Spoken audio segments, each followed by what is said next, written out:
Yes, Lord. Pinupuri po namin, Panginoon, ang iyong dakila at makapangyarihang pangalan. Hayaan niyo, Panginoon, ng iyong banal na Espiritu, Panginoon, ang kikilos, Panginoon, sa aming kalagitnaan. Na siya po, Panginoon, ang magsasalita, magpapahayag, Panginoon, sa oras na ito, Panginoon. Gamitin niyo po, Panginoon, ang bibig na ito, Panginoon, upang ipahayag ang katotohanan lamang ng iyong mga salita, Panginoon. Buksan niyo po, Panginoon, ang puso ng bawat isa sa amin, Panginoon, upang maintindihan po namin ang bawat kataga na ipapahayag niyo po sa amin, Panginoon, Lord God, Heavenly Father, Lord.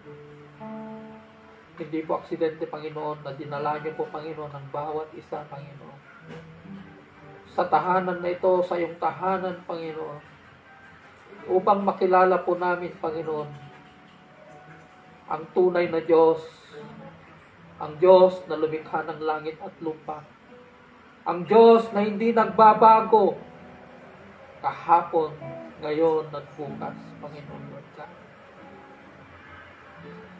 Sa oras na ito, Panginoon, itinatas po namin ang iyong pangalan sa lugar na ito, Panginoon. It's only your name to be glorified and magnified in this place, Panginoon. Kayo lamang na itataas, Panginoon, sa lugar na ito. At sa lahat, Panginoon, na nanonood at nakikinig, Panginoon, ng iyong mga salita, Panginoon. Buksan niyo rin po, Panginoon, ang kanilang puso, Panginoon. Na sila po ay bahagi, Panginoon, ng gawain nito, Panginoon, Lord God. Heavenly Father, Lord. Maraming salamat po. Tinatas ko po ang iyong pangalan. In Jesus' mighty name. Amen.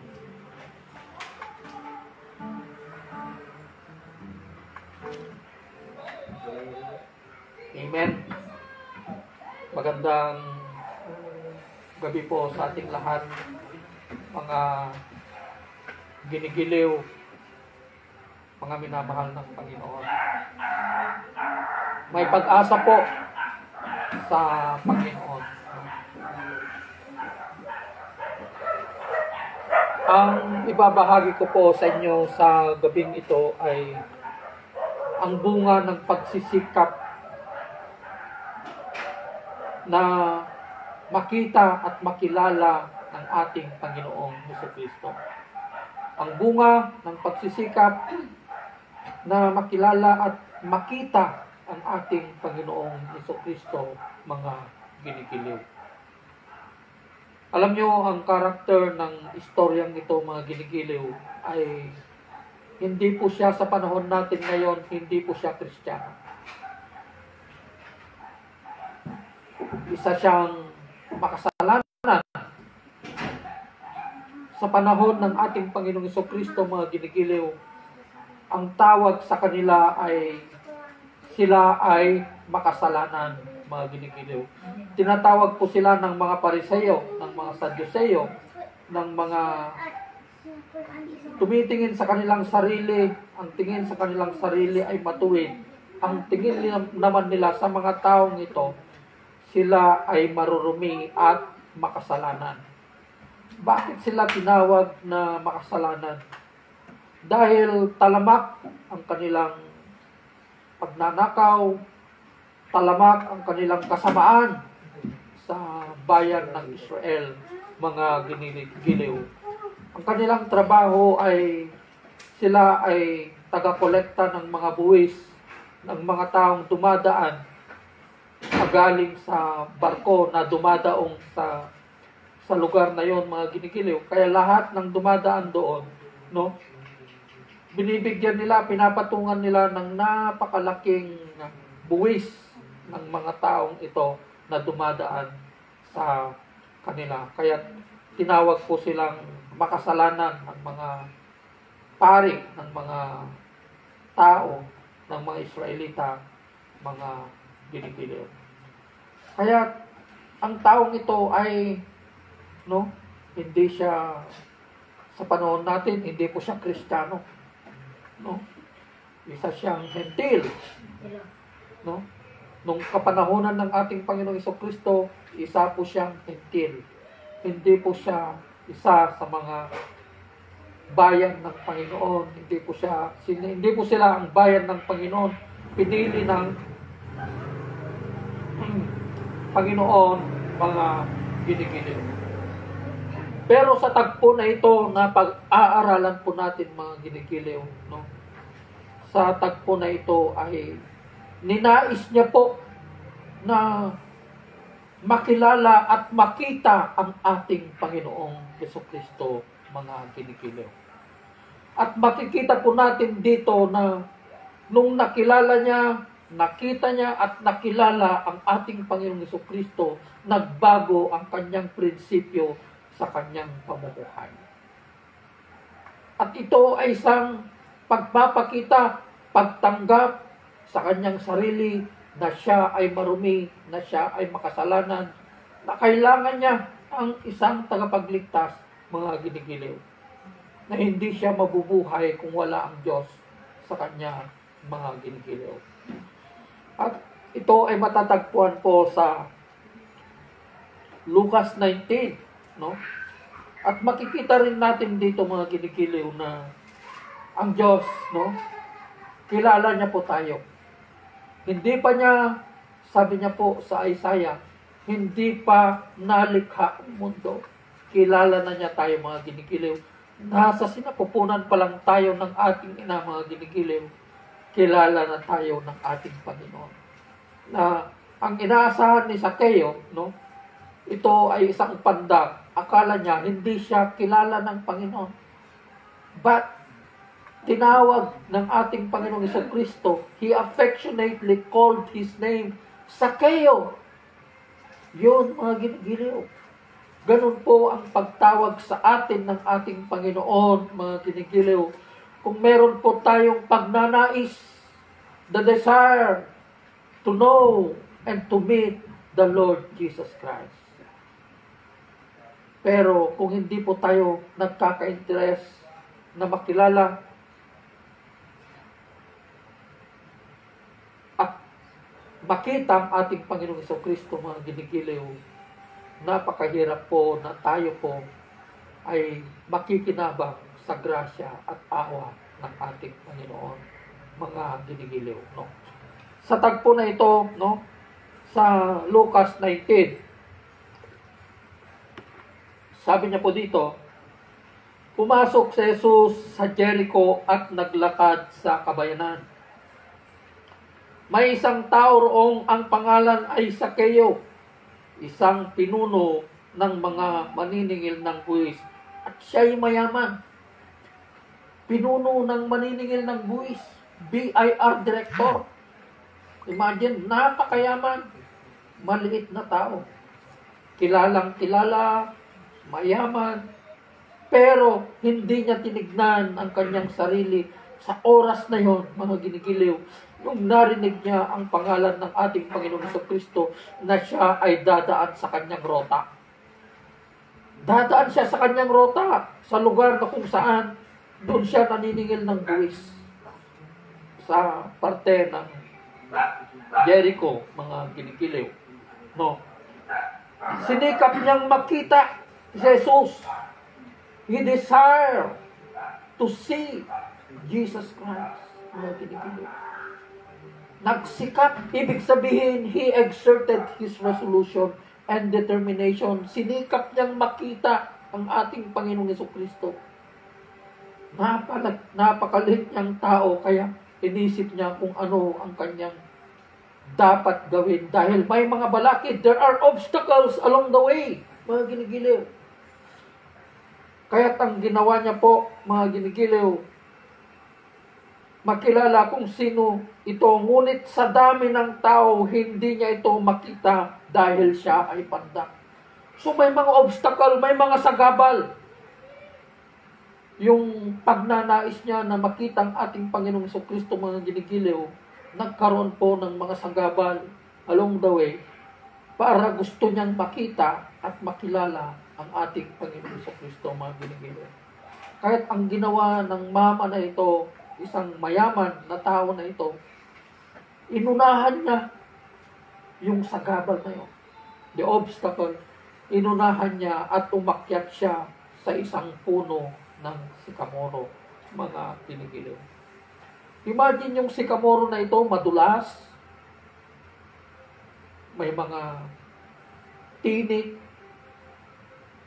Imagine, ilang libong taon na tumubo ang sikamoro na yon, mga ginigiliw. Gagamitin niya pala yon, yung kahoy na yon, mga ginigiliw, na sikamoro na madulas, na may mga tinik, para may isang taong maliligtas kasama ang kanyang pamilya, mga ginigiliw. So, hindi niya inalintana yung hirap. Kahit siya'y mayaman, hindi niya tinignan yung kanyang sarili na siya ay mataas na tao, mga ginigiliw, na maraming pera, mayaman, mga ginigiliw. Bagkus, ipinakumbaba niya ang kanyang sarili upang makilala niya ang ating Panginoong Jesucristo, mga ginigiliw. Kaya't patakbo siyang nauna sa daanan ni Jesus at umakyat sa isang puno ng sikamoro. Pagtapat ni Jesus sa lugar na yon, tumingala siya kay Sakeo at sinabi, "Sakeo, bumaba ka dyan. Harold, bumaba ka dyan. Andre, bumaba ka dyan. Angelo, bumaba ka dyan." Sinabi niya po, mga ginigiliw. Ito ay isang pagtawag ng Panginoon. Katulad ng sinabi ko po kanina, mga ginigiliw, hindi pa nilikha ang mundo, 6,000 taon na ang nakakalipas. Kilala na tayo ng ating Panginoon. At meron din siyang sinabi, nasa loob pa lang tayo ng sinapupunan ng ating ina, mga ginigiliw. Tinawag na tayo ng Panginoon. Kilala na tayo ng ating Panginoon, mga ginigiliw. Hindi kanya tatawagin sa iyong apelyido. Tatawagin kanya sa iyong pangalan. Alam niyo, napakahalaga ang pangalan, no? Sa pagtawag sa isang pangalan. Ang pagtawag sa isang pangalan, ito ay may kaakibat na pagkilala sa isang tao, mga ginigiliw. Katulad ng, alam nyo, na nasa Lucas din, diba? Yung nagbigay ng Panginoon ng isang kwento patungkol kay Lazarus at yung isang mayaman na walang pangalan. So, ang binigyan niya ng pangalan, yung naligtas. Pero yung mayaman na yon, na pumunta sa daigdig ng mga patay, na pumunta sa impyerno, na dinala sa impyerno, ay walang pangalan. So, ibig sabihin, napakalaga na tawagin tayo ng ating Panginoon sa ating pangalan. Subukan mo kayang tawagin ka ng isang tao sa iyong apelyido. Di ba? Parang insulto, di ba? Balad, kung natin niya Harold Lata, Alonso, di ba? Bautista. Pangit na ang hindi magandang pakinggan, di ba? Pero, kung ang Panginoon ang tatawag sa iyo, He affectionately called your name Rams. Ganun, di ba? Harold. Andre. Di ba? Aisa. Di ba? Ganun. Ganun tayo tatawagin ng ating Panginoon sa ating mga pangalan. Bibigyan niya tayo ng pangalan, mga ginigiliw. Hindi niya tayo tatawagin sa ating apelyido. Tatawagin niya tayo sa ating pangalan upang sa ganun ay makikilala natin kung sino ang tatawag sa atin. Braille May. Ano pangalan ko? Ha? Mika May? Remy. Ganun tayo tatawagin ng Panginoon. Ate Linda. Di ba? Ganun tayo tatawagin ng ating Panginoon, mga ginigiliw. Bakit tayo tatawagin? Upang makikilala po natin ang kanyang boses. Diba? Ganun po tatawag ng Panginoon sa kanyang mga tupa. Napanood nyo na yung pagtawag ng isang nag-aalaga ng isang tupa. Sinubukan niyang tinularan yung boses ng nag-aalaga ng tupa. tititititit. Hindi pinapansin ng mga tupa. Pumunta ulit yung isa, tititititit. Wala pa rin pumupunta. Pero, nung tumayo yung nag-aalaga ng tupa, tititititit. Kunamatay niya, kunamatay niya. Ganun na rin yung mga response ng kanyang mga tupa. Diba? Kaya ganun po yung tupa ng Panginoon. Alam niyo, pag tinawag tayo ng ating Panginoon, lumalapit po tayo sa Kanya, di ba? Come, follow me. Halika, sumunod ka sa akin. Ganun po ang pagtawag sa atin ng Panginoon. Mga ginigiliw. Hindi niya tinatawag ang kanyang mga tupa. Hindi niya tinatawag ang kanyang mga tupa. Yung mga kambing, hindi niya tinatawag ang mga yun kasi matigas ang ulo. Sumasangdo, di ba? Opo. Kaya tinatawag tayo ng ating Panginoon sa ating mga pangalan, mga ginigiliw. Kaya nga, the sheep knows the voice of his shepherd. Kilala natin ang boses ng Panginoon ang tumatawag sa atin. Diba? Kilala natin. No? Kaya dito, no? Sakeo, bumaba ka agad. Sapagkat kailangan kong tumuloy ngayon sa iyong bahay. Sabi na. So, gumawa ng solusyon, no? Yung alam ni Sakeo na sagabal, mga ginigiliw. Gumawa siya, nag-isip siya ng isang solusyon upang makita at makilala niya ang ating Panginoong Jesucristo, mga ginigiliw. Ano naman ngayon ang gagawin natin na solusyon upang makita at makilala po natin ang ating Panginoong Jesucristo, mga ginigiliw? Katulad ni Sakeo, mga ginigiliw, nagsikap siya na makita at makilala ang ating Panginoong Jesucristo. Alam niyo ang mga tao ngayon, ang dami ang nagsisikap na gustong makilala at makita ang ating Panginoong Jesucristo. Pero sa maling pamamaraan, ang akala nila, ang ating Panginoon, ang Diyos ay nasa loob ng simbahan. Kaya, hinahanap nila ang Diyos sa loob ng simbahan dahil ang akala nila, ang Diyos, ay nakikita nila sa mga bagay-bagay na nandoon mismo sa loob ng simbahan, mga ginigiliw. Hindi po ganoon ang pagpapahayag ng ating Panginoon sa kanyang pagka-Diyos, mga ginigiliw. Hindi po ganoon ang kanyang pagpapahayag o pagpapakilala niya sa kanyang sarili na hindi po natin makikilala at makikita ang Diyos sa loob ng simbahan. Ipinakilala niya ang kanyang sarili, ang kanyang pagka-Diyos, mga ginigiliw, sa isang babaeng Samaritana na nagkaroon na siya ng 5 asawa at yung kinakasama niya ay hindi pa niya asawa. Paano ipinakilala ang ating Panginoong Jesucristo ang kanyang sarili? Ang sinabi niya, dumating na, sabi niya, mga ginigiliw, at ngayon na nga na ang tunay na pagsamba sa Diyos ay sa pamamagitan ng Espiritu at katotohanan. Hindi niya sinabi na ang pagsamba sa Diyos ay makikita sa loob ng simbahan. Hindi po. Na ang tunay na pagsamba ay sa pamamagitan ng Espiritu at katotohanan. Ano ba ang Espiritu at katotohanan? Sino ang Espiritu at katotohanan? Ang binabanggit ng ating Panginoong Jesucristo sa babaeng ito na Samaritana, nung binanggit niya na sasambahin natin ang Diyos Ama sa pamamagitan ng Espiritu at katotohanan, ang pinapatungkol dito ng ating Panginoong Jesucristo ay ang kanyang sarili na siya ay nagkatawang tao na Diyos, mga ginigiliw. Kaya sa panahon natin ngayon, mga ginigiliw, paano natin makikilala, makita at makilala ang ating Panginoong Jesucristo? Wala po sa loob ng simbahan na inaakala ng tao. Pag-alis mo sa simbahan, naiwan si Kristo sa loob ng church. Nabatid niya nga rin, naiwan na siya doon. Hindi na siya sumama sa'yo. Hindi po. God is everywhere. No? God is everywhere, mga ginigiliw. Kaya nga tinawag siyang Emmanuel because God is with you. Sabi niya, di ba? Dahil nasa inyo ang Diyos, sabi niya.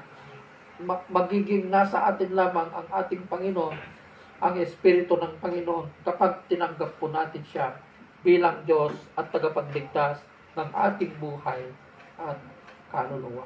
No? So, ganoon po. Kaya kung ninanais mong makilala, makatagpo, makausap ang ating Panginoong Jesucristo, isa lang po ang solusyon na ibinigay ng Panginoon nung siya ay umakyat sa langit.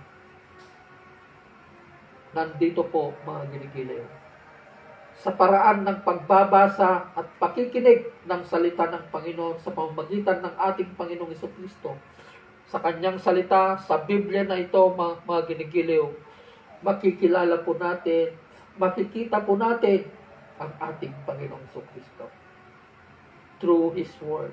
Sasabihin niya yung kanyang pagka-Diyos at ang kanyang pagkatao dito. Ipapakilala niya ang kanyang sarili sa kanyang salita, mga ginigiliw. Kaya sinasabi ko, theology is not about the study of God. Hindi po tungkol sa pag-aaral ng pagka-Diyos ng Diyos ang theology. Kasi ang nag-aral ng pagka-Diyos ng Diyos, sila pa mismo ang nagpapako sa Kanya sa krus. Yung nag-aral ng divinity, masters of divinity, doctors of divinity, yung akala nila sa kanilang sarili ay matuwid at mataas ang pinag-aralan, sila pa mismo ang nag-udyok na ipapatay at ipapako ang ating Panginoong Jesucristo. Sino ang nakakilala sa ating Panginoong Jesucristo? Yung mga nagpapakumbaba, yung mga umaamin sa kanilang sarili na sila ay marumi at makasalanan. Yung mga tax collector, yung mga babaeng nagbebenta ng aliw, yung mga mangingisda, yung mga poor in spirit, sila ang nakakilala sa ating Panginoong Jesucristo, mga ginigiliw. Opo. Kaya, sa akin, ang ibig sabihin ng teolohiya, mga ginigiliw, hindi po, it's not about the study of God, mga ginigiliw. Kundi, theology is all about encounter with the Lord Jesus Christ. Pakikipagtagpo sa ating Panginoong Jesucristo, pakikipagrelasyon sa ating Panginoong Jesucristo, mga ginigiliw. Hallelujah talaga. No? Hallelujah talaga. Yun ang ibig sabihin ng theology. Ang dami mong pinag-aralan, pero hindi mo naman isinabuhay ang salita ng Panginoon. Hindi mo naman binigyan ng buhay ang salita ng Panginoon sa iyong pamumuhay. Walang silbi yung karunungan, yung kaalaman natin sa salita ng Diyos kung hindi nagtatrabaho ang salita sa ating pamumuhay. Diba? Kaya dito, sabi niya, nagmadaling bumaba si Sakeo at tuwang-tuwang tinanggap si Jesus sa kanyang bahay. Imagine that, no? Kung ikaw ay nagnanais na makita at makilala ang ating Panginoong Jesucristo, sasamahan ka niya. Pupuntahan ka niya sa iyong bahay, sa iyong tahanan. Di ba? Makikikain siya sa iyo. Di ba? Makikikain. So, gusto niyong makausap at makita ang Panginoong Jesucristo, gusto niyo siyang pupuntahan ka niya sa inyong bahay, makikikape at makikikain sa iyo, basahin mo ang kanyang salita. Pag nilay-nilayan mo ang kanyang salita, araw at gabi, upang sa ganon ang iyong pamumuhay ay maging matagumpay. Sabi niya po sa Joshua 1:8. Diba? Kaya, sa 8, no? 19:8, tumayo si Sakeo at sinabi niya kay Jesus, Panginoon, sabi niya po, ipamimigay ko po sa mga mahihirap ang kalahati ng aking kayamanan. Ito ay pagpapakita ng pagsisisi ng kasalanan. Imagine that, yung talamak ng kasamaan na ginawa nila, yung kayamanan niya, hahatiin niya, ipapamigay na niya ngayon sa mahirap. yun ay simbolo ng pagpapakita ng pagsisisi ng kasalanan. Repentance. Diba? Kaya ngayon ang sinasabi niya na restitution. Dapat may gagawin ka. Nagsisisi ako. Sabi, Lord, sorry. Nagsisisi na ako sa aking mga kasalanan. Sabi mo, pero wala namang ebidensya na ikaw ay nagbago. Diba? Nagmumura ka pa rin. Diba? Nagagalit ka pa rin. Diba? Gumagawa ka pa rin ng kabulastugan, kasamaan. Diba? Opo. Kaya ito ay restitution. Dapat may gagawin ka, bayad sala. Diba? May gagawin ka. May kaakibat na responsibilidad yung pagsisisi. Hindi ko binibigay yung sarili ko na isang halimbawa, mga ginigiliw. Dati isa kong manginginom. Araw. Gabi-gabi ako umiinom ng isang bote ng alak. Diba? Naninigarilyo. Nasa akin na lahat ng bisyo. Pero nung nakilala ko ang Panginoon, nung ninais ko na makita at makatagpo ang Panginoon, mga ginigiliw, kinalimutan ko na, tinanggal ko na ang lahat ng mga bisyo na ito. Nagbago ang prinsipyo ko sa buhay. Kaya, yung dating masamang tao, nagpapahayag na ng salita ng Panginoon. Hallelujah. Diba?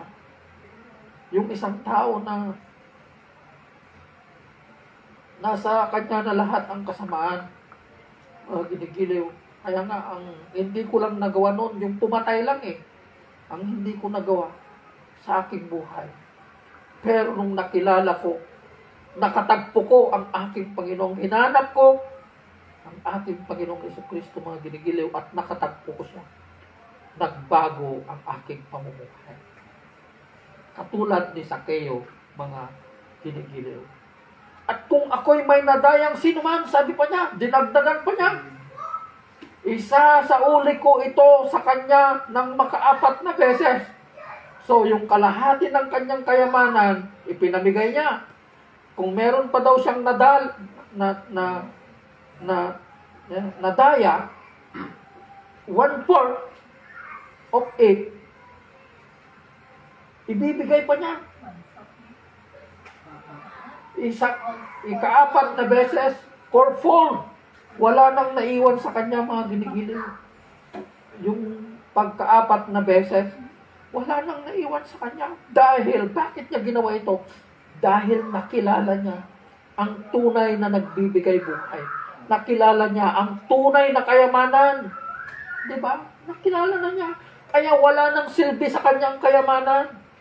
Kahit ipapamigay na niya lahat ang kayamanan, mga ginigiliw, hinati na niya, yung makaapat na beses pa, binigay pa niya, 1/4 na lang. Yung naiwan sa kanya, alam na niya, nasumpungan na niya yung totoong kayamanan. Walang iba kundi ang ating Panginoong Jesucristo. Kaya kami rin, mga ginigiliw, alam niyo, nung nakilala po namin ang aming Panginoong Jesucristo, hindi po namin hinanap ang kayamanan. Nasumpungan na po namin ang kayamanan. Walang iba kundi ang kanyang salita. Kaya kung gusto mong masumpungan ang salita ng Panginoon, gusto mong masumpungan ang kayamanan ng Diyos, nandito po sa kanyang salita. Po, walang silbi ang kayamanan dito sa lupa. Temporary lang po ang mga yan, mga ginigiliw. Temporary lang po. May iwan po lahat yan. Wala po tayong dadalhin, mga ginigiliw. So ito ay isang napagandang salita ng Panginoon upang maging ehemplo sa ating pamumuhay. Hanapin natin ang ating Panginoon habang matatagpuan pa. 2 beses pong sinabi ito ng Panginoon, nasa Hebrew at nasa Old Testament. Hanapin natin ang Diyos habang matatagpuan pa. Dahil darating yung panahon, mga ginigiliw, na magkakaroon na tayo ng judicial blindness. Alam niyo yung judicial blindness? Kakalyuhin na ng Diyos yung puso at isip mo. gusto mong manghanapin ng Panginoon, hindi mo na siya masusumpungan. Hindi na natin matatagpuan pang Panginoon. Ipinilid na ng ating Panginoon yung kanyang presensya sa atin.